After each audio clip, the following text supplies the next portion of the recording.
No window open, no draft, but the curtain swayed, as if someone passed through. Welcome to Tea and Clue. I am your host, Elias Thorne. Comment below and share where you're joining this mystery from. Your voices bring this story to life. Let's begin. It was the sort of morning that seemed to exist only in St. Athelstan, a village so compact and proper that even its ivy appeared trained to behave. Pale sunshine gilded the stone cottages with gentle affection, and window boxes overflowed with geraniums, as if in rehearsed cheerfulness for the annual church fete. Miss Jane Marple, recently recovered from a mild touch of bronchitis, had taken up her usual post in the drawing room of the vicarage, nestled beside a pot of lemon verbena and a lace-edged tray of seed cake. Her hands moved slowly with the rhythm of her knitting, though her eyes, sharp as ever, watched the parade of villagers passing beneath the bay window with the same dispassionate curiosity one might reserve for birds at a feeder. Today's event was the highlight of the village calendar, the annual Garden Society competition and luncheon, hosted this year at Belvedere House, a sprawling Georgian manor that had recently been purchased, to everyone's surprise and varying degrees of disapproval, by a Mr. Arnold Lacey, formerly of London. Very high-handed fellow, Mrs. Banbury Finch had muttered over tea the previous week. Showed up with leather boots and loud opinions. Not a wife in sight. Still, Mr. Lacey had opened his grounds with the appropriate mixture of hospitality and pride. The estate, long shuttered since the death of old Major Penrose, had been vigorously restored. Box hedges trimmed, gravel raked, and a peculiar modern sculpture, all angles and aluminum, installed near the ornamental pond. Naturally, tongues wagged. Miss Marple, of course, declined to attend the garden luncheon herself, a touch too much exertion after her illness. But many familiar faces had bustled off in their Sunday best. Dr. Hayter, the village physician, was giving a small speech on heritage roses. The Reverend Calhoun had been enlisted to judge the marrow competition. Mrs. Violet Nash, widow and gossip in equal measure, had brought along her nephew Graham, a recent arrival with a suspicious abundance of charm and a nose for other people's affairs. By 3:30, the fete was in full swing. Teacups clinked, strawberries were praised. The brass band from Lower Henley struck up an optimistic march. It was all terribly pleasant, until someone screamed. It wasn't the sort of polite gasp usually reserved for a dropped tart or a wasp in the lemonade. It was sharp, cutting, a woman's voice, ragged and high with genuine terror. The music faltered. Conversation stopped mid-sentence. All at once, the crowd surged toward the sound, which had come, according to Mrs. Nash, who later insisted she had heard it first, from the west wing of the house near the morning room. Miss Marple did not witness the scene herself, but reports trickled in quickly. It was Miss Lucy Everdale, the local school teacher, dependable, unmarried, and not known for dramatics, who had entered the drawing room at Belvedere House to adjust the curtains before her demonstration on floral arrangements. According to several attendees, she had noticed one of the side panels was drawn oddly, not quite where she had left it when she had helped decorate that morning. And then it moved, only slightly, a flutter almost imperceptible. No window was open, no fan was turned on, and yet the heavy damask curtain had stirred. When she stepped closer to investigate, she found the cold, lifeless body of Arnold Lacey sprawled behind it. Head tilted unnaturally, eyes wide with something that might have been surprise or fear. The initial assumption, of course, was heart failure. He had been a robust man, but one never knew. Dr. Hayter was summoned immediately and, after a hasty examination, agreed that while there were no visible injuries, the man's expression was troubling. Something was not quite right. And that curtain, still faintly moving even as the windows remained shut, seemed to hover in the minds of all who saw it. Miss Marple, upon hearing the news later that evening, simply raised one eyebrow and murmured, "A curtain never moves on its own, dear, not without purpose." No one could recall who first suggested foul play. Perhaps it was Mrs. Nash, whispering theatrically behind her fan, or young Graham, noting that Mr. Lacey had made several enemies in the village rather quickly, especially over his proposed plans to install a petrol station near the cricket grounds. By dusk, the fete had ended in confusion. The garden prizes were left unannounced. The marrow judging was abandoned, and Belvedere House once again stood silent behind its gates, its ballroom lights still twinkling faintly, as if unaware of the tragedy that had unfolded just beyond the window glass. The village of St. Athelstan was, in the eyes of outsiders, a model of English serenity, a place where life moved slowly, predictably. But beneath the clematis and lemon drizzle cake, human nature whispered its secrets: envy, resentment, and sometimes, just sometimes, murder. Miss Marple, watching the sunset from her drawing room, sipped her tea with quiet solemnity. "It's the little things," she said softly, mostly to herself. Curtains, glances, a hesitation before speech. People always think murder is about blood and noise, but it very often begins in silence. And the curtain, that heavy damask curtain, had moved without wind. By the next morning, St. Athelstan had shed its festive air like a discarded shawl. The bunting still flapped gently along the hedgerows and trellises, but no one paid it any mind. Conversation in the village was hushed, curious, fervent. People spoke in twos and threes, never above a cautious murmur, often glancing over their shoulders as if the walls had developed ears overnight. At the greengrocer's, Mrs. Lipton, who was known to exaggerate her proximity to every scandal, declared with certainty that Mr. Lacey had been poisoned. I saw him eat one of those smoked trout tartlets I did, and he turned quite gray not 10 minutes later, gray as my dishcloth. This theory was taken up with gusto by Mr. Little, the butcher, who countered that it was more likely a rare shellfish allergy. He weren't local, was he? Londoners have all sorts of sensitivities. In the post office queue, the talk was more conspiratorial. "A stroke, I heard," muttered Reverend Calhoun's housekeeper. "But a peculiar one, you know. Eyes wide open, mouth sort of gasping. Not natural." Young Mrs. Ellery added with wide eyes that she had heard from her cousin, who knew the maid at Belvedere House, that the body had been cold as marble before the doctor even arrived. And Lucy said she saw something behind the curtain. "A shadow," she said, "just for a second. Could have been a trick of the light." Miss Marple, ever the quiet listener, had not left her cottage. She did not need to. News traveled to her like birds to a feeder. Tea deliveries arrived with generous helpings of speculation. Visitors dropped in under the pretense of sharing jam recipes or returning borrowed teacups, but they rarely left without offering their version of the affair. Mrs. Banbury Finch, in particular, was breathless with indignation. "Honestly, Jane, if you'd seen that dreadful modern art thing he put by the pond, it's no wonder he ended up dead. People who make such poor aesthetic decisions are bound to come to a bad end." Miss Marple nodded pleasantly. "Did Mr. Lacey have many visitors before the fete, do you know?" "Oh, heavens, no," Mrs. Banbury Finch replied, slumping deeper into the floral armchair. Quite reclusive, actually, though I did see that schoolteacher girl, Miss Everdale, pop by once or twice. And of course, there was his man, Mr. Enfield, who managed the house for him. A pale, papery sort of fellow, looked like he'd been ironed. And the villagers? Miss Marple's fingers worked at her knitting with practiced ease.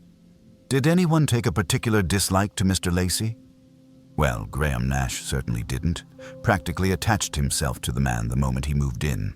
Said he wanted to discuss business ventures. He's got a head full of big ideas, that one. Mostly bad ones. And there was a bit of unpleasantness with the Allens. You remember them? Run the grocers now. Mr. Lacey wanted to build some sort of cafe next to their shop, called their produce rustic to their faces. Miss Marple tucked away the information without showing it. Gossip, she knew, often bore seeds of truth, if one could only sift out the chaff. Later that afternoon, she received a visit from Inspector Cray, a lean man in his early 50s with tired eyes and an unfashionable mustache. He was not a native of St. Athelstan and often gave the impression that he'd much prefer a nice straightforward burglary to the web of personalities a village murder entailed. "Miss Marple," he said with a brisk nod. Taking the seat she gestured toward. "Thought I'd pay you a call before the stories grow too wild." "Oh, they're quite wild already, I'm afraid," she said with a smile. Apparently, poor Mr. Lacey was poisoned, stabbed, and struck by lightning all within the span of 5 minutes. Cray's mouth twitched. "Yes, well, no visible wounds, no signs of struggle. The doctors calling it cardiac arrest pending further inquiry, but the circumstances are off." "You've heard about the curtain?" Miss Marple nodded. "A curious detail that. Curtains do not generally flutter unless stirred." "Exactly. And no breeze, no open windows." "Lucy Everdale says she saw it twitch, just a ripple. Then she pulled it back and found the body. No signs of forced entry, no muddy footprints, no odd fingerprints.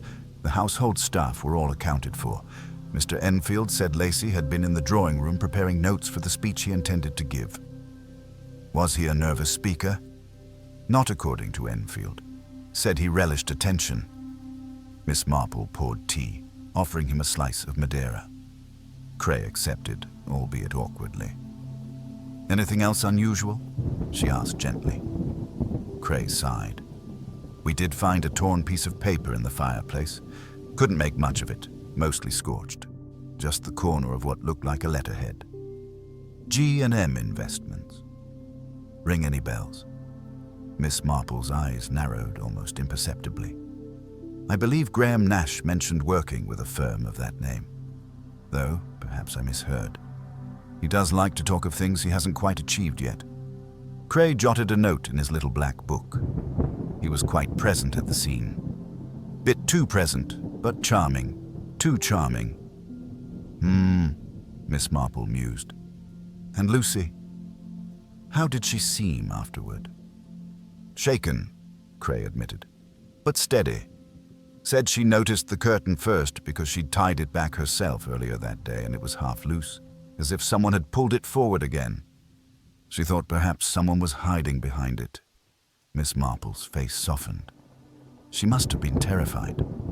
"She was. But there's something odd about her account, too. She says she saw the curtain flutter before she even reached the room, through the door's reflection in a cabinet glass. I'm not saying she's lying, just... well, it's strange." Miss Marple's knitting paused. "Reflections are often more truthful than direct sight," she murmured. "People forget mirrors show what others miss." Cray looked at her a moment longer than usual, then rose. "If you hear anything more, I'll be sure to let you know," she said with her usual calmness.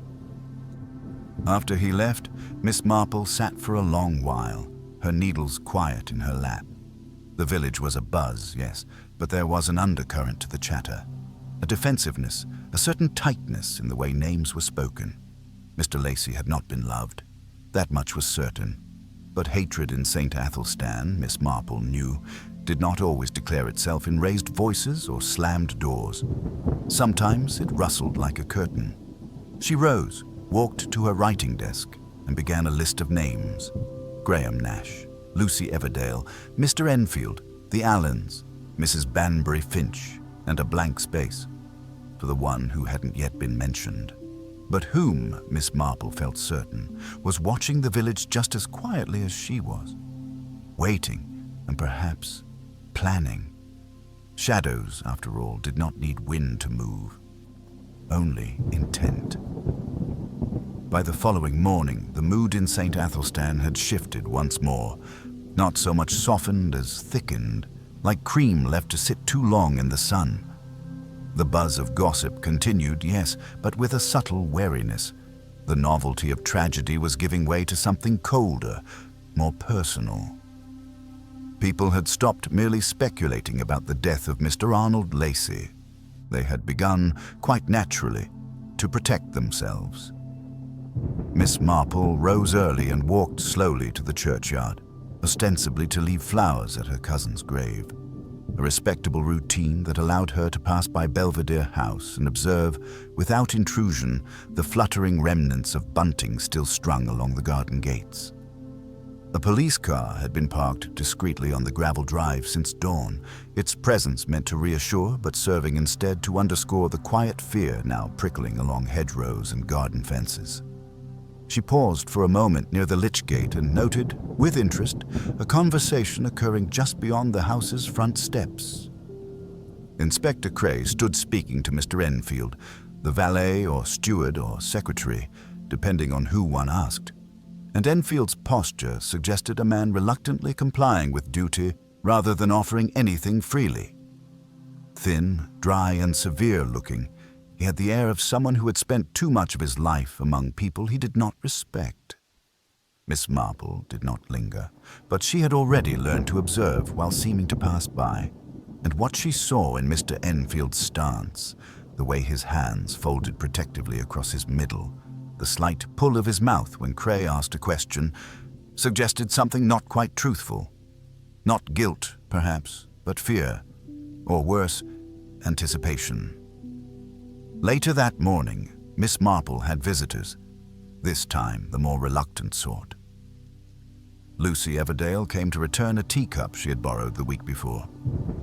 She looked drawn, her dark eyes shadowed with something more than exhaustion. She was polite, of course, always had been, but her hands trembled slightly as she accepted the offered cup of tea, and she declined the lemon biscuit without explanation. "I still can't make sense of it," she said softly, stirring sugar into her cup.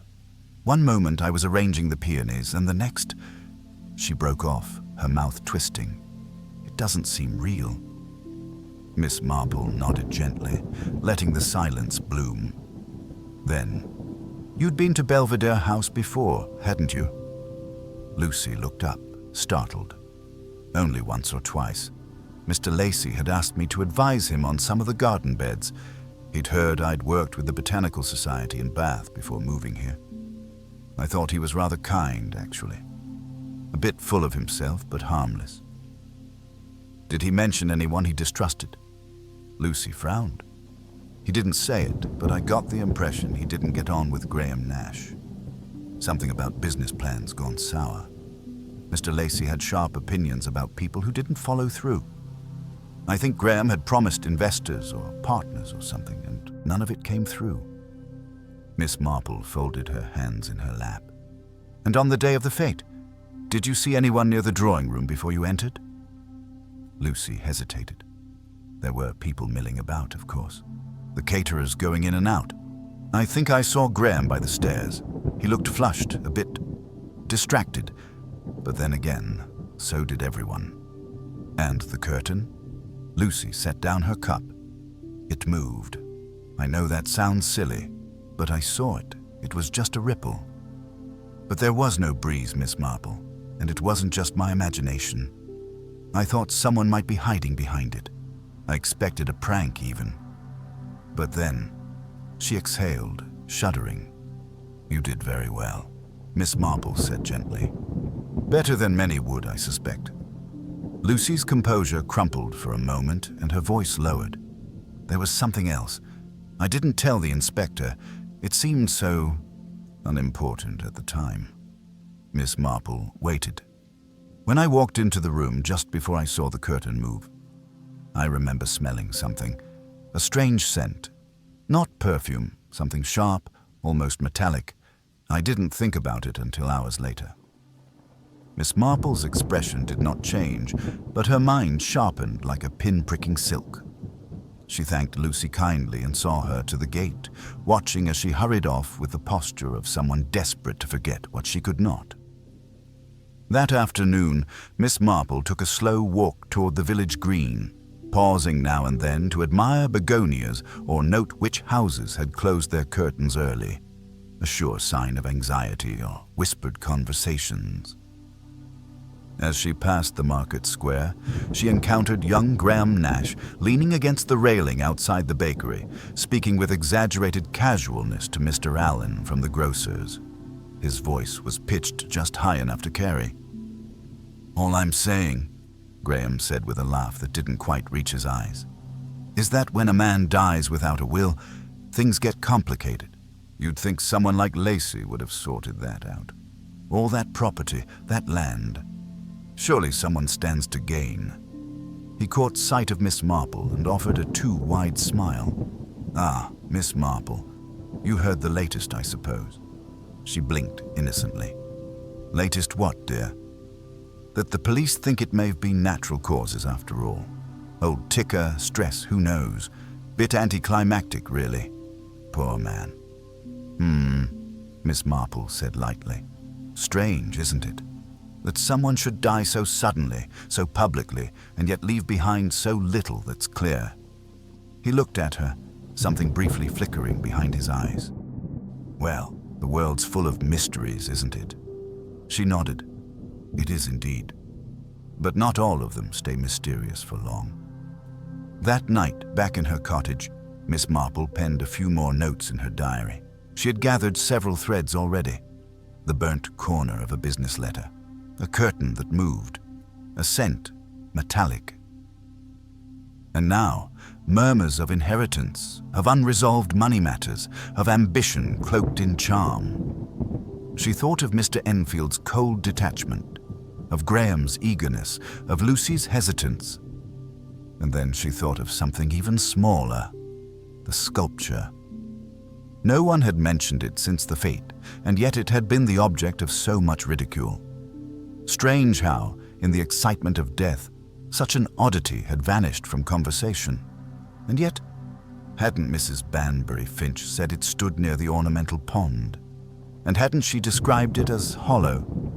Miss Marple did not believe in wild coincidences. She believed in people, their natures, their habits, and their mistakes. Tomorrow she would take a stroll to Belvedere House. Perhaps the wind had not moved the curtain at all. Perhaps someone had slipped behind it, with no intention of ever being seen. The next day arrived with a peculiar stillness, the kind that made even the birds hesitate between their morning songs.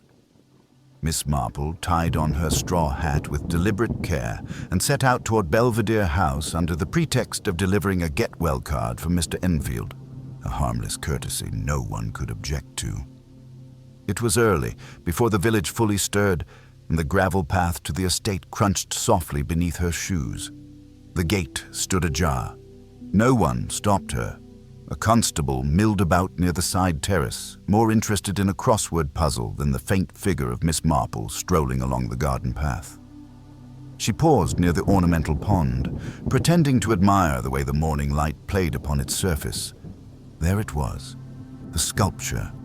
It stood perhaps 6 feet tall, all silvery angles and awkward geometry.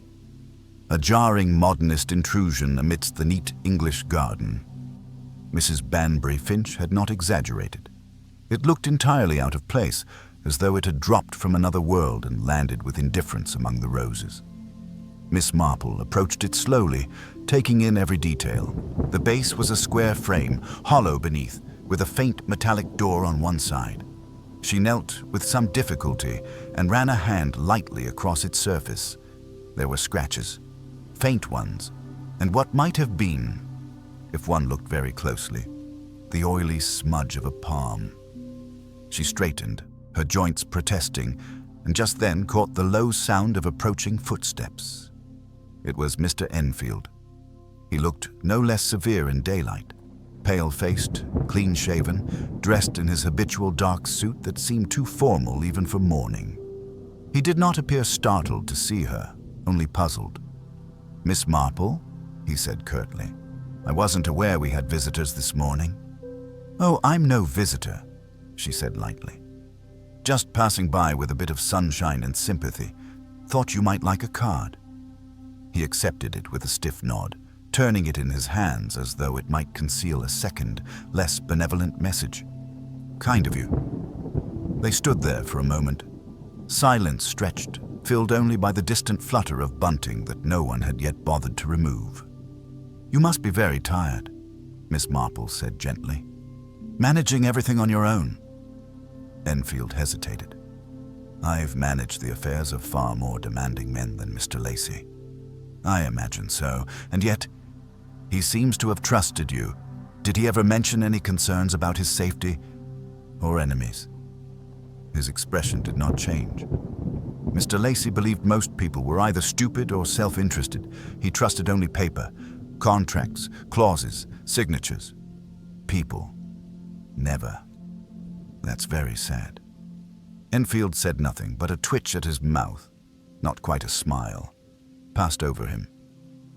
Miss Marple gave a faint sigh. "It's an odd sculpture, isn't it?" Enfield glanced toward it, tone clipped. "Imported from Denmark. He said it was called spatial collapse. He thought it evoked disruption." "How prophetic," she murmured, and then thanked him for his time before walking back toward the gate. Behind her, she did not need to turn around to know Enfield was still watching. That same afternoon, Inspector Cray held an informal meeting in the parish hall. It was not a formal interrogation, merely a gathering of statements, though the constables had made it clear that being absent would be frowned upon. Almost everyone came. Lucy, Graham, the Allens, even Mrs. Banbury Finch, draped in a shawl like a war widow. Cray stood at the head of the hall with his notebook open. His tone was measured but firm. "We're reviewing everyone's movements during the fete," he began. "Not because we suspect any of you individually, but because something happened in that house. Something unnatural. Until we understand the flow of events, we can't move forward." He began with Lucy. She repeated her story, quietly, clearly. She had entered the drawing room around 3:45 to fetch a set of flower shears and noticed the curtain. She saw it. Flutter, see, she stepped forward. She found the body.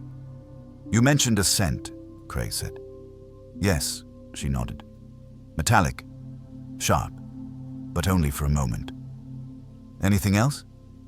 Lucy hesitated. "There was something strange about the light," she said at last. The room felt too warm somehow, but that could have been nerves. Next came Mr. Allen. He claimed he had been near the gazebo the whole time, helping serve lemonade. Several villagers nodded in confirmation. Mrs. Banbury Finch gave a theatrical account of having nearly fainted upon hearing the scream. "I was halfway through my Victoria sponge," she said solemnly. "Very nearly choked." Then Graham Nash took the floor. He smiled too easily, stood too straight. "I'd been speaking with Mr. Lacey earlier that day," he said, "just casually. I was hoping to interest him in a small investment. Nothing formal, but he seemed rather put off. Said he had no time for local ambitions. Still, we parted civilly." Cray narrowed his eyes. "Where were you between 3:30 and 4? "Wandering the grounds. I have a fondness for topiary. I think Mrs. Howard saw me near the fountain." A small, quiet woman in the second row confirmed this, albeit without enthusiasm. Miss Marple observed all of this without comment. She'd learned long ago that people often told the truth in structure, if not in detail. Graham's account had been polished. Too polished. His alibi was weak and leaned upon a reluctant witness. But more than that, there had been something in his voice when he spoke of being put off. Rejection, Miss Marple knew, was rarely without consequence, especially to a man with failing ventures and too much self-regard. After the meeting, she stepped quietly to Inspector Cray's side. "You don't believe it was natural causes," she said simply. He didn't answer right away. "I believe Mr. Lacey was planning something," he said finally. "Something large. We found documents in his study. New deeds, transfer forms, drafts of an estate trust, but no final signatures and no will." Miss Marple's eyes narrowed. "Which means," Cray continued, that if Mr. Lacey dies interstate, everything passes to his next of kin. We haven't yet found one, which opens possibilities. Miss Marple tilted her head. Or perhaps he had already discovered someone untrustworthy and was planning to change the arrangement. But he didn't live long enough to make it legal. Cray nodded. Exactly. Outside the parish hall, a low fog had begun to roll in from the woods, cloaking the village in a fine, glistening veil. As Miss Marple made her way home, she passed the statue again, its jagged edges catching what little light remained. The curtain had moved, and the first suspects, she now believed, had hidden themselves not only behind fabric, but behind performance. A performance tailored to deceive a crowd. The fog lingered well into the morning, curling softly around the eaves of cottages and clinging to hedges like breath held in suspense. Miss Marple, seated at her kitchen table with a second cup of tea cooling beside her, stared absently out the window. The landscape beyond her roses looked dreamlike, familiar but slightly removed, like a memory not yet faded but already altered. She returned her attention to the paper in front of her, a letter from the Ladies' Guild, half read, its cheerful invitation to a baking demonstration now entirely beside the point. Her mind instead was fixed on something smaller, less showy, a piece of detail that had slipped past everyone else, and perhaps even herself until now. During yesterday's informal questioning, Graham Nash had mentioned speaking with Mr. Lacey that morning, but Enfield, in his own conversation, had said Lacey was preparing his notes alone. That alone wasn't strange. Recollections varied. But Graham had claimed the exchange was casual, as if he'd bumped into Lacey on the lawn, yet the tone in his voice had betrayed something else, a sharpness, a wound covered in velvet. Miss Marple had seen that sort of tension before, in clergymen defending a sermon gone poorly, or in young men whose proposals had been declined. It was not casual disappointment, it was personal. She rose and walked to the bookcase near her front door. On the lowest shelf, behind old gardening pamphlets and back issues of the Church Chronicle, she kept a neat row of diaries. She found the one from 2 years ago and thumbed through it slowly. There, sandwiched between a note about Mr. Abberton's cat and a recipe for lemon syllabub, was the name, Graham Nash. A luncheon held by Mrs. Ellery, in which Nash had spent an inordinate amount of time discussing a promising scheme involving small business loans. It had failed, of course. The investors had pulled out. The gossip, always faster than fact, had whispered of funds mismanaged and creditors paid late. Mr. Nash had quietly left the village for several months, only to return more polished and seemingly unbothered. Now, he was the last person seen speaking with a man whose affairs remained unfinalized, whose assets might, with the right maneuvering, pass to any well-placed claimant. But ambition alone was not evidence. Miss Marple knew that well. She slipped on her gloves and decided to pay a visit to the Allens at the grocer's. Not because she expected any scandal, but because gossip often landed in grocers before it made its way to drawing rooms. Mrs. Allen was restocking the biscuit shelf when Miss Marple arrived. She lit up with her usual friendliness and produced a fresh packet of barley sugar, on the house dear, for your sore throat. They spoke of rhubarb, of wartime rationing, and of young Billy Ellery's mishap with a wasp nest. Then, with natural ease, Miss Marple steered the conversation toward Mr. Lacey. I always wondered why he didn't shop here more often, she said. Mrs. Allen bristled. Oh, he came in once or twice, but he was the sort to turn over every tomato and still say nothing was ripe, and then... And you mustn't repeat this. He told Henry that our eggs weren't farm fresh enough, as though we plucked them from the factory floor. Miss Marple tisked sympathetically. And did Graham Nash ever bring him in? Oh no, Mrs. Allen said with certainty. He always waited outside when Mr. Lacey came in. I thought that was odd. As if he didn't want to be seen shopping together. That was interesting. too subtle for coincidence. Graham Nash had been eager to associate himself with Lacey at the fete, and yet distanced himself in mundane, ordinary places. On her walk home, Miss Marple stopped by the churchyard path again. Fog still lingered, but thinner now, a ghost losing shape. She paused at the entrance of Belvedere House just long enough to catch a sliver of movement near the sculpture. A figure knelt beside the base. Lucy Everdale. Miss Marple did not interrupt but observed from the path, pretending to fuss with her gloves. Lucy stood and walked briskly toward the road, unaware she was being watched. Once she disappeared behind the trees, Miss Marple approached the sculpture. The small panel on the side, the one she'd seen the day before, now hung slightly ajar. She glanced around, then bent down and peered inside. It was hollow, yes, but deeper than she'd thought, and it smelled of oil and something else. Something metallic, faint, familiar. Then she noticed it, a small piece of dark cloth, caught on an internal bolt.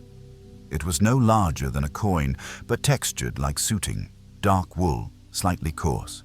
She plucked it carefully with her gloved hand and folded it into her handkerchief. It was not from Mr. Lacey's suit. His had been smoother, more tailored, and not from Enfield, who favored lighter grays. Nor Lucy, nor any of the women, but Graham Nash. She had seen him wearing something very like this on the day of the fete. A charcoal blazer. Unremarkable. Except that now, this scrap seemed very much like a thread the whole thing might unravel from. She returned home before the fog fully lifted and laid the cloth on her writing desk. Something about it troubled her more than expected. The fabric wasn't torn. It was cut, cleanly, as though from a snag in haste or a sharp edge. And the sculpture, with its jagged internal supports, could easily have caught it if someone had climbed inside or used it for concealment. Her mind wandered briefly to Lucy's words. That strange scent, not quite perfume, not quite blood. Metallic. The air inside the sculpture had smelled exactly like that, a mix of oil and cold metal. Then another detail returned. Enfield's voice, flat and precise, had called it spatial collapse. Imported. Modern. But it was not locked. It had a panel door. Why? What use would an abstract sculpture have for an accessible cavity? Unless it had been designed not just for display, but for function. Not by the artist, but by someone with intentions far from aesthetic. Miss Marple folded her hands over the desk and let out a long, slow breath. If someone had hidden inside that sculpture, even briefly, they might have been able to slip into the drawing room unseen, perhaps through the back hallway.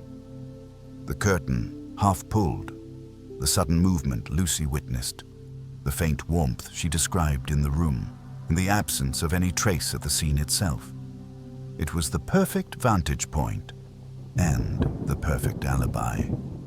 She penned a note for Inspector Cray and sent it with the vicar's boy, who was always happy for a sixpence errand. The message was brief.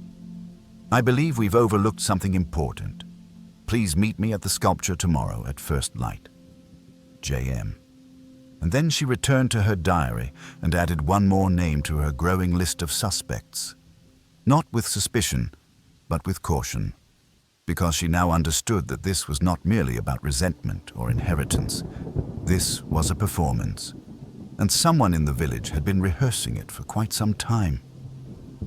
At first light the following morning, Miss Marple arrived at Belvedere House as the mist still clung low to the hedges, softening every edge of the world. The gates creaked faintly as she pushed them open and walked the familiar gravel path to the sculpture. The grass glistened with dew, and not a single bird dared sing yet. The village still slept. All but one figure waiting by the base of the artwork with a wool coat buttoned too tightly and a clipboard tucked beneath his arm. Inspector Cray gave a slight nod when he saw her, rubbing his hands together briskly in the cold. "You're early," he said. Miss Marple smiled. Old habits. Early mornings always feel more honest, don't you think? Cray followed her gaze toward the sculpture. I had the constables check it last night after your message. There's nothing in it now, but you were right. That side panel isn't decorative, hinged, roomy enough for someone to squeeze inside. Miss Marple stepped closer, her voice low. You know the stage term, upstage left? He blinked. I suppose so. It means hidden, but in view. That's what this is. Someone didn't simply stumble upon the idea. They planned for it, thought of it in advance. I believe the killer was not merely opportunistic. They orchestrated the space, the vantage point, even the timing. That's not impulse. That's theater. Cray nodded slowly. And we found this lodged in the inner hinge. He opened a small envelope and offered her a narrow item, a black fountain pen, cheap but elegant, the kind given at exhibitions or included in promotional kits. There's no initials, he added, but the ink inside is unique, burgundy, not blue or black. Miss Marple's eyes lit up. Burgundy, she echoed softly. Now that's rare. I believe I've only seen one person in the village use burgundy ink. He wrote a check with it at the bakery. I remember because the cashier called it morbid. Graham Nash? Cray asked, already guessing. Miss Marple nodded. Exactly. Cray tucked the pen away and glanced again at the sculpture. And yet, no fingerprints. No witnesses. Because we've been asking the wrong questions, she murmured. We've asked who had motive. But in a village like this, everyone has motive. Grudges, slights, gossip. What we should ask is, who had the confidence? Who believed they could outsmart not only the police, but the village? She turned and looked toward the house. And who rehearsed it first?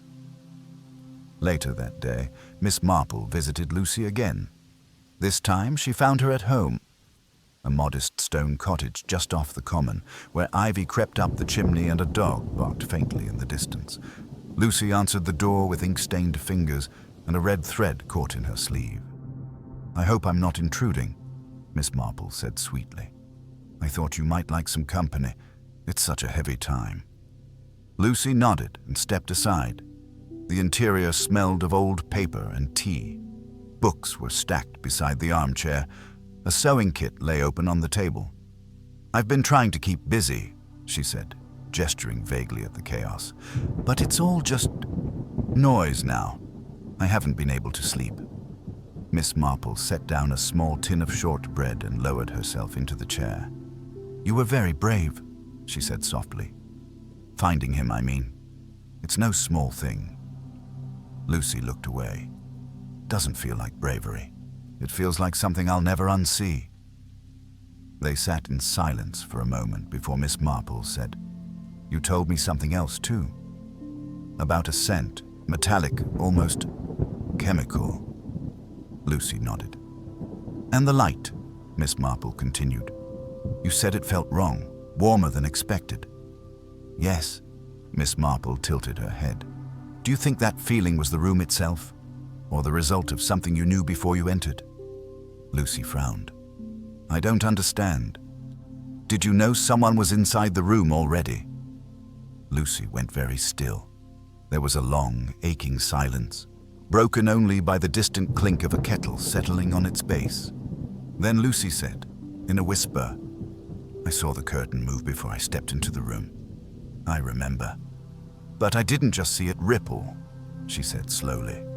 I saw a hand, just briefly, pale, pulling the curtain. But when I screamed and people came running, it had vanished. There was only the body. I told the inspector it was just the curtain. I thought they wouldn't believe me. Miss Marple nodded gently. You did what you thought was right. Lucy's hands twisted in her lap. I think it was Graham. You're not the first to suggest that. I saw him watching the house before it started. Near the side hedges, he had something in his coat, something long and narrow, but when I asked him later, he laughed and said it was a fold-up umbrella. But the day was bright. No clouds, and he never carried one before. Miss Marple's eyes narrowed. "Thank you, Lucy," she said, rising. "You've been very brave after all." She left the cottage with her suspicions hardening. If Graham had hidden in the sculpture before the fete, waited until Mr. Lacey was alone, and then slipped into the drawing room, he could have killed him and returned to the sculpture undetected.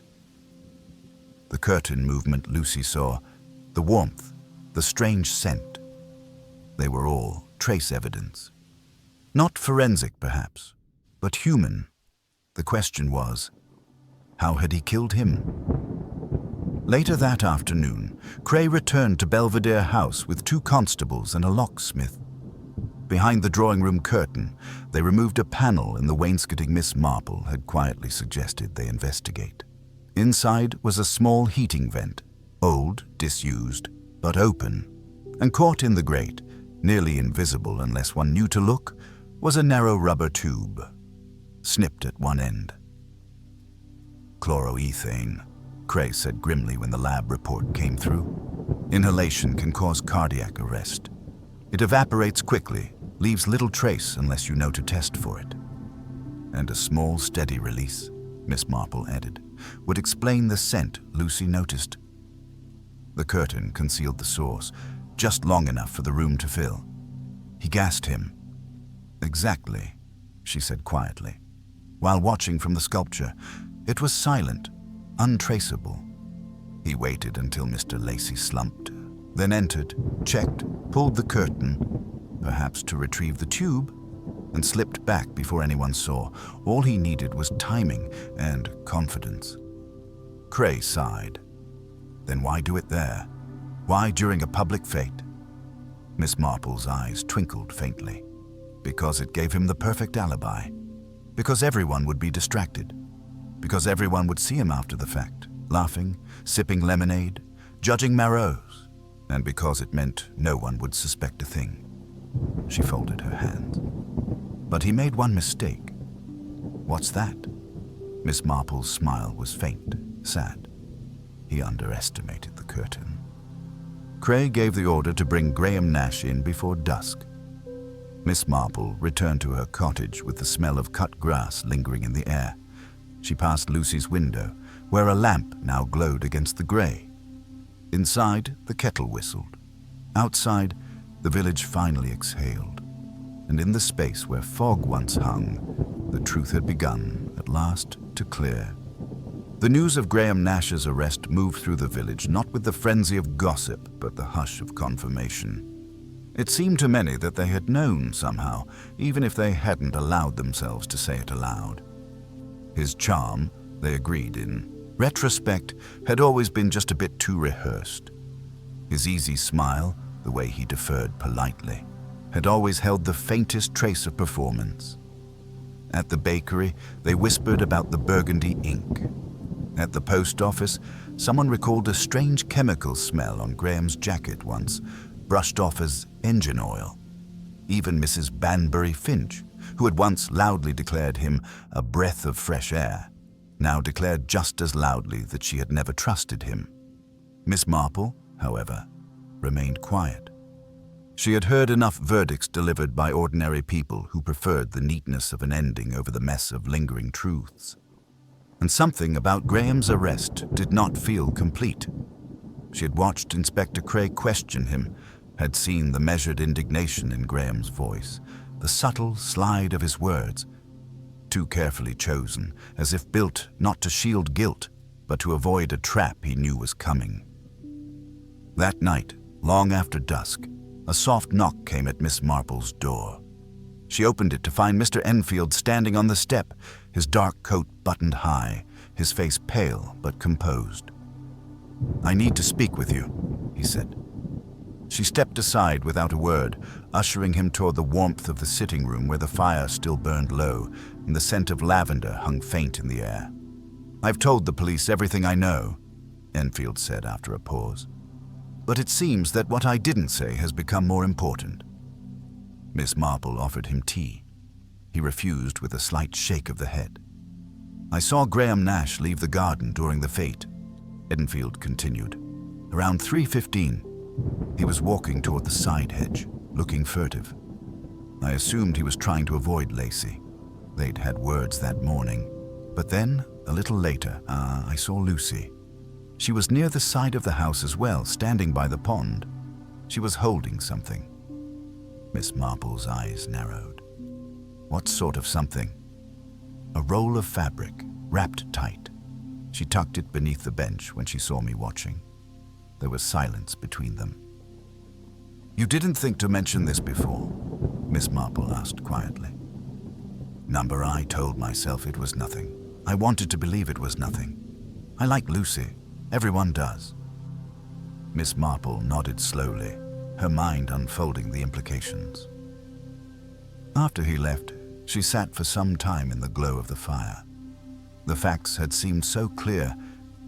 Graham's motive, the evidence, the fabric in the sculpture, the pen.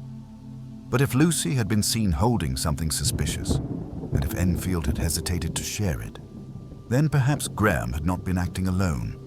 Or worse, perhaps he had not been acting at all. The next morning, before the village fully stirred, Miss Marple returned to Belvedere House. She had already asked Cray for a favor, access to Mr. Lacey's private study, which had remained locked since the incident. Cray had agreed, reluctantly. "You won't find much," he'd warned. "Just books and invoices." But Miss Marple was not looking for clutter. The study smelled of dust and old ink. The curtains were drawn, and the furniture was too large for the room, as if the house itself had not welcomed its new owner. She began with the desk, riffling gently through the top drawers, not disturbing their neat arrangements. Receipts, correspondence, pamphlets for stonework and sculpture commissions. Nothing unusual, until she found a letter. It was dated 2 weeks prior. The handwriting was crisp, feminine, unembellished. "Mr. Lacey, I appreciate your discretion regarding our earlier discussion. I will ensure the matter is concluded before the fete. As agreed, I trust you to withhold any formal transfers until the situation is resolved." There was no signature, only a monogram in the corner. L.E. Lucy Everdale. Miss Marple's lips pressed together. She folded the letter carefully and placed it in her coat pocket. Back at her cottage, she wrote a second note to Inspector Cray. This one, too, was brief. "There is another player on the board. Meet me at Lucy Everdale's cottage before nightfall. Quietly." It was late afternoon when Cray joined her outside Lucy's ivy-draped gate. He said nothing as they approached the door. Miss Marple knocked once. Lucy answered, surprised but not alarmed. "Miss Marple?" "Inspector." "We'd like a word," Cray said evenly. "May we come in?" She hesitated, then stepped aside. Inside, the sitting room was unchanged, but something in Lucy's demeanor had altered, her shoulders tense, her movements guarded. Miss Marple didn't sit. She remained standing, her voice calm. "Lucy, I've seen the letter you wrote to Mr. Lacey. You asked him to delay the transfer of something important. What situation were you referring to?" Lucy said nothing. Cray stepped forward. "We know about the roll of fabric you hid during the fete. Mr. Enfield saw you with it, and now we know you were in direct contact with Lacey about something sensitive." Lucy's mouth opened slightly, but still no words came. Miss Marple's voice softened. "We're not accusing, we're asking, because it matters now whether Graham Nash acted alone or whether someone helped him." At last, Lucy's voice emerged, brittle and shaking. "He wasn't supposed to die." Silence. "I just wanted to scare him," she whispered, "to make him stop. He had promised me something. Funds for the school garden, a teaching grant. Then he withdrew it. Said he'd found a better return with Graham. And then he started making comments, personal, threatening almost." Cray said nothing. "I found a way to rig the heating vent with the chemical," she said, barely audible. "An old experiment from university. I knew it could cause dizziness, disorientation. I thought if he collapsed during his speech, it would embarrass him. That's all." "You tested it?" Cray asked. She nodded once. "I came early. I placed the tubing behind the curtain. I timed the release. I thought no one would know it was me. But Graham, he must have known too. He found me one day cleaning near the vents. He asked strange questions. I thought he was just being curious." Miss Marple's voice, though gentle, held an edge now. "Did you tell him what you planned?" "No," Lucy said, her eyes brimming. "But I think he guessed, and when Mr. Lacey slumped, I froze. I couldn't move. Then I saw Graham near the side door. He must have slipped in, checked the body, realized it wasn't simply fainting, and took the chance to finish what I'd begun." Miss Marple looked at Cray. He exhaled. "So," he said quietly, "one woman set the stage, and another man stepped into it." Miss Marple nodded. "Each carrying their own motive, but only one intended murder." Lucy lowered her face into her hands. That evening, the village lay still under a waning moon. From her drawing room, Miss Marple watched the clouds drift slowly across the sky. No one would ring bells or cheer or gossip loudly about what had truly happened. But some truths, like certain curtains, do not need wind to move, only silence and time. It was not the arrest, nor the confessions, nor even the uncovering of the means that satisfied Miss Marple. She had seen confessions before, true, false, partial. They were often offered as currency, weighted by emotion or strategy, never simply truth. No, what mattered to her now was understanding what people believed about themselves when they acted, that final, fragile thread where guilt and intent diverged. Lucy had intended humiliation, not death. Graham had seen opportunity and chosen silence. But which of them, Miss Marple asked herself as she stirred a quiet pot of tea the next morning, had truly committed the greater crime? By mid-morning, the village had begun to settle once more into its cautious rhythm. Windows reopened, curtains were washed, conversation returned to the mundane. But beneath that renewed surface, calm, something hung unspoken, like a question not yet asked. Miss Marple knew that Inspector Cray was already drawing up the necessary charges. Graham Nash would be formally accused of murder. Lucy, by contrast, might face a charge far more complicated in moral weight than in legal precedent. But something still pricked at Miss Marple's mind, something unfinished. It was the way Graham had behaved, even after being confronted. Not angry, not shocked, but almost amused, as if he had always suspected the game would end this way and had simply played for time. His smile at the constable's shoulder as he was led into the police car had not been defiant, it had been indulgent. So Miss Marple arranged one final conversation, one that Cray was reluctant to allow but ultimately agreed to. The room at the station was quiet and sparse, with a wooden table and chairs too straight for comfort. Graham Nash sat waiting when she arrived, one leg crossed loosely over the other, as though he were about to order coffee at a hotel lounge. "Miss Marple," he said lightly, "they do say the devil comes dressed as a little old lady." She sat without smiling. "And the devil, in turn, often pretends to be charming." He inclined his head as if complimented. "I'm told I'll be facing trial quite soon." "You will," she said. "But I came because I'm still missing something." "Oh? You didn't kill Arnold Lacey for money alone," she said calmly. "It was part of it, I grant you, but you had other targets in mind." He tilted his head. "Go on." "Lucy Everdale," she said. "You suspected her plan before it was executed. You could have exposed her, stopped her, but instead, you waited. You let her go ahead, and then you followed through. Not to help her, to implicate her." A flicker passed across his face. He said nothing. Miss Marple continued. "You took her improvised, reckless idea and turned it into a murder so seamless that, if it had worked, she would have hung for it, and no one would have questioned your innocence. It would have been the perfect revenge." Now Graham's smile faded. "You're clever," he said softly. I'm observant, she corrected. You see, revenge doesn't always require shouting or violence. Sometimes it's very quiet. Yours was built on humiliation. Mr. Lacey rejected your proposal, yes. But so did Lucy, didn't she? Graham said nothing. Miss Marple's voice lowered, though she remained composed. She told you, kindly I'm sure, that she didn't share your interest, but you heard something else. You heard insult. You felt it as a man whose pride had already been bruised by failure. You couldn't accept being overlooked. Not twice. He exhaled slowly. And if that were true, then the murder wasn't just about inheritance, it was about control, about punishing two people who had underestimated you. You didn't want to merely kill Lacey. You wanted to use Lucy's guilt as your shield, and had she not come forward, you would have let her take the fall without blinking. He leaned back. You almost admire it, don't you?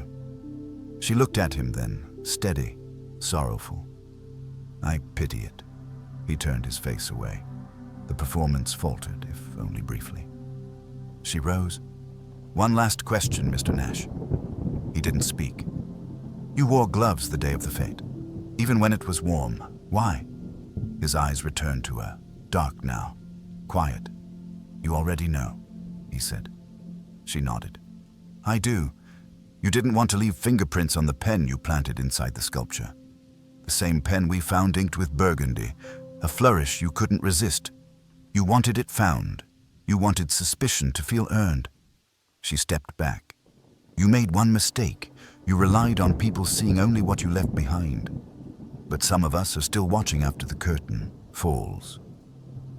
As she left the room, the silence felt heavier than before. That evening, the news reached the village quietly. The Crown would pursue both charges, murder against Graham Nash and reckless endangerment against Lucy Everdale. But Cray, after long discussion and Miss Marple's careful testimony, would argue for clemency in Lucy's case. In her drawing room, Miss Marple returned to her knitting, her hands moving steadily, each loop an anchor in the fog of human failings. Outside, the last of the bunting had been taken down. The wind was soft now, real this time. Not imagined, not metaphor. The curtain had moved once without wind, but now it was still, and the village once again began to breathe. The following morning arrived soft and pale with a hush that felt earned. In St. Athelstan, life resumed its rituals. The bakery opened with the chime of a brass bell. Garden gates were unlatched for deliveries, and teacups clinked gently on saucers. But beneath the ordinary, a subtle current of caution remained. The village had been reminded of something it rarely dared name, that evil need not arrive loudly. Sometimes it simply waits behind a curtain. Inspector Cray stood in the drawing room of Belvedere House, now stripped of its bunting, silence pressing into its corners like dust. Across from him, Miss Marple held the recovered letter with Lucy Everdale's initials. Cray had read it several times already, but now he folded it carefully and returned it to her. You were right, he said quietly. The intent, the planning, the motive, Graham may have waited for Lucy to act, but what he did was wholly his own. Miss Marple nodded. It's always the quiet slip of hand, not the loud accusation, that reveals the truth. He was patient, clever, but he wasn't subtle enough. Pride never is. Cray walked to the window and looked out across the garden where the sculpture still stood, awaiting removal. We've secured everything. Statements, timeline. There's little room for doubt. But there's still room for understanding, Miss Marple said gently. Lucy's guilt may weigh heavier than any punishment the courts assign. She wanted to shame Lacey, not bury him. But her silence afterward, her decision not to speak when it might have mattered, she'll live with that. Cray glanced over. You almost seem sorry for her. Miss Marple's hands folded calmly. I'm sorry for what we do to ourselves in our weakest moments. She's not dangerous, but she was careless with something delicate, her own conscience. That kind of harm lingers. Cray was silent for a moment longer. You're certain it wasn't premeditated? She brought no gloves, no weapon, only timing and fear. Graham, on the other hand, brought gloves, altered the sculpture's latch, and carried a second release valve for the chloroethane. His was not an accident. It was architecture. Outside, a breeze stirred the last leaves of summer. Miss Marple turned her gaze to the sculpture as well. "I suppose it will be removed now?" she asked. Cray nodded. "The family will have it taken away." "No one wants it. Some things are too marked to keep." Miss Marple stood slowly, brushing imaginary dust from her skirt. Pity. It had such theatrical potential. Later that day, as word of Graham's formal indictment spread through the village, something changed in the conversations. Where once there had been speculation and fear, now came finality, and with it, reflection. At the grocer's, Mr. Allen said, "You know, he never really listened when people spoke, always answering questions no one had asked." At the bakery, Mrs. Banbury Finch announced, "I always said he was too smooth," which was not true, but no one corrected her. Even young Billy Ellery, who hardly spoke, whispered to his mother, "Will the sculpture be haunted now?" But most curious of all was the quiet that returned to Lucy's cottage. She did not disappear. She attended church, her head bowed but her step steady. She resumed her lessons at the school, though now her students watched her more intently, as if trying to spot the invisible line between error and harm. Miss Marple passed her on the green one afternoon, and Lucy offered a nod. It wasn't apologetic. It wasn't grateful. It was something simpler. Acknowledgement. Miss Marple accepted it. By the week's end, Inspector Cray stopped by Miss Marple's cottage to say farewell. The case was closed. The papers would carry it under Village Murder Mystery, and then the world would forget. But the people of St. Athelstan would remember. They always did. He lingered by the hearth as Miss Marple poured a final cup of tea. "You never told me what made you look at the curtain in the first place," he said. She smiled faintly. "It was a trick I learned from an old play. When the stage is still and something moves that shouldn't, it's never just the wind." Cray sipped, thoughtful. "And the smell?" "That was Lucy's carelessness," she said, "and Graham's arrogance. If either had truly wanted to conceal what they'd done, they would have avoided leaving a trace. But people who think themselves superior often overlook the smallest things." Cray shook his head slowly. "You know, the department would be a lot more efficient if we had 3 more of you." Miss Marple chuckled. "You'd never survive the tea breaks." He set his cup down, solemn now. "Thank you," he said. "Not at all," she replied. "It's never about the case. It's about the people in it." As he left, the sky began to darken with the promise of rain, but not before one last shaft of sunlight caught the edges of her lace curtains and set them trembling. Miss Marple turned to watch them settle, and then, with quiet fingers, she drew them closed. The rain came overnight, as if the skies had waited until everything had settled before they let go. It fell softly but steadily, draping the village of St. Athelstan in a hush even deeper than before. The roofs glistened with dew and sorrow. Lawns soaked up the silence, and the road outside Miss Marple's cottage held the reflective shimmer of a place that had endured something quietly and would carry it long after the newspapers stopped printing its name. In the week that followed Graham Nash's formal indictment, the village returned to its natural rhythm, not out of forgetfulness, but out of necessity. Routine was a kind of healing. The church bells rang again on Sunday, their tone a little softer. Children returned to lessons, slightly more watchful, particularly around Miss Everdale, who resumed teaching with a voice thinner than before, but no less steady. And the grocer's shelves were once again filled with apples and flour, and careful glances exchanged between customers. Miss Marple walked the village paths as she always had, her pace unrushed, her mind active. She had become, once more, the old lady with the hat and the careful eye, the one who never missed a detail but rarely interrupted a moment. Most people had stopped discussing the murder in earnest. It had become one of those village stories that existed in the space between scandal and legend, retold in whispers only when the wind blew just right or the garden path passed by Belvedere House. The house itself stood unchanged in architecture, but something about it felt altered now. The sculpture had been removed 2 days after the final police inspection. All that remained was a patch of flattened grass and a faint square of soil pressed firm where its base had once stood. A rosebush had begun to climb the trellis nearby again, as if reclaiming what had been borrowed. Miss Marple found herself drawn there one afternoon. She wasn't trespassing, just walking along the border fence where the estate's boundary hedges met the road. It was quiet. The air still held that clean post-rain scent, tinged with autumn. She paused near the wrought iron gate and looked at the empty space where the sculpture had been. So much of human nature, she thought, is made up of what we choose to place at the center of a scene, how we design what will be seen and what will remain hidden just outside of view. Graham had understood that. Lucy had not, and perhaps that's why it had played out the way it had. She turned from the gate and made her way slowly back toward the vicarage. On her way, she passed Mrs. Banbury Finch, tending her petunias with more vigor than necessary, her wide sun hat angled like armor.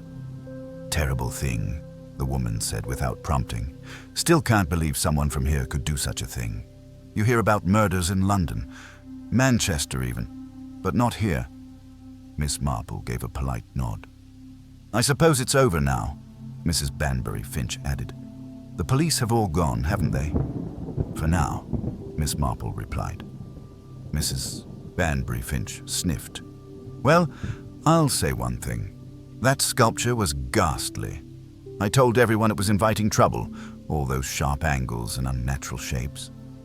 Trouble comes where it's carried," Miss Marple said gently, and continued on. At home, she put the kettle on and opened the window to let the last of the fresh air in. The wind had picked up slightly and tugged at the lace curtains by her reading chair. She watched them for a moment, watched how they moved gently, honestly, with the rhythm of the weather. Her thoughts wandered back to Lucy. The magistrate had shown leniency, a cautionary judgment. No criminal charges were filed in the end, but Lucy had withdrawn from most social events. Not out of shame, necessarily, but because she now understood how one's actions, however unintended, could ripple outward. Her pupils, those children she had once taught without incident, now looked at her with a kind of awe and uncertainty. It would take time. Miss Marple believed she would recover, in her way. She had made a choice, albeit a reckless one. But she had also confessed, accepted the consequences, and not tried to twist her truth into something more palatable. Graham, on the other hand, had twisted everything. From the moment he returned to the village, he had been crafting a story, not just for others, but for himself. His confidence, his calculated charm, his quiet positioning, it had all been performance. A story about a man wronged by fortune and underestimated by his peers. But as Miss Marple well knew, not every story earned the right to be believed. Some were simply too clever to survive their own shadows. The trial would come. Evidence would be read. Testimonies weighed.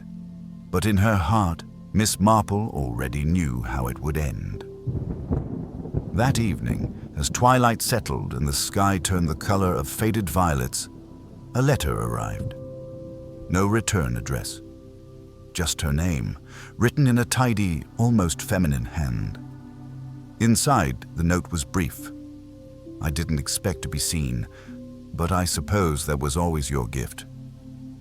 Miss Marple read the letter twice, then folded it with care and placed it in a drawer beside the diary she kept of unsolved details and forgotten kindnesses. She made no reply. The next day came without incident. The days after that folded into one another. Slow, steady, ordinary. And in a village like St. Athelstan, That was a kind of blessing. It meant children could play in the churchyard again. It meant the widow Howard could resume her embroidery club.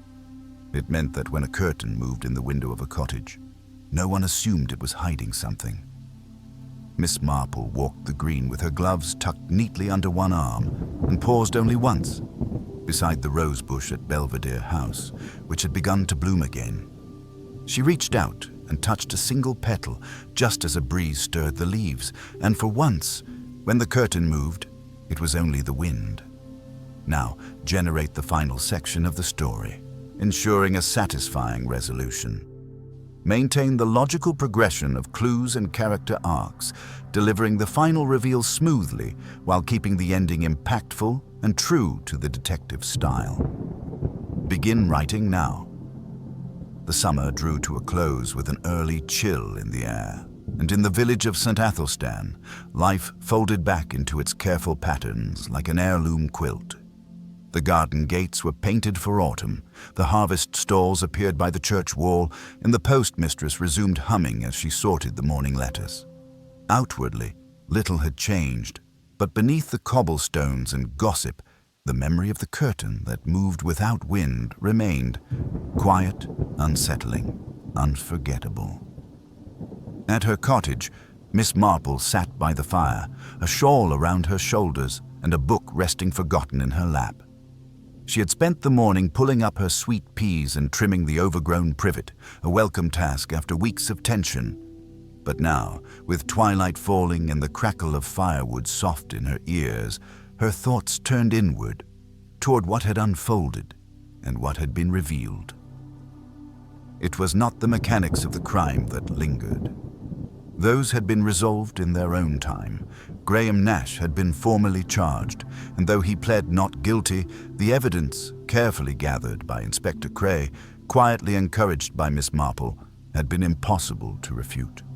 The gloves, the pen, the residue of chloroethane found beneath the baseboards of the drawing room all pointed to his calculated interference in a moment he had not orchestrated, but had expertly hijacked.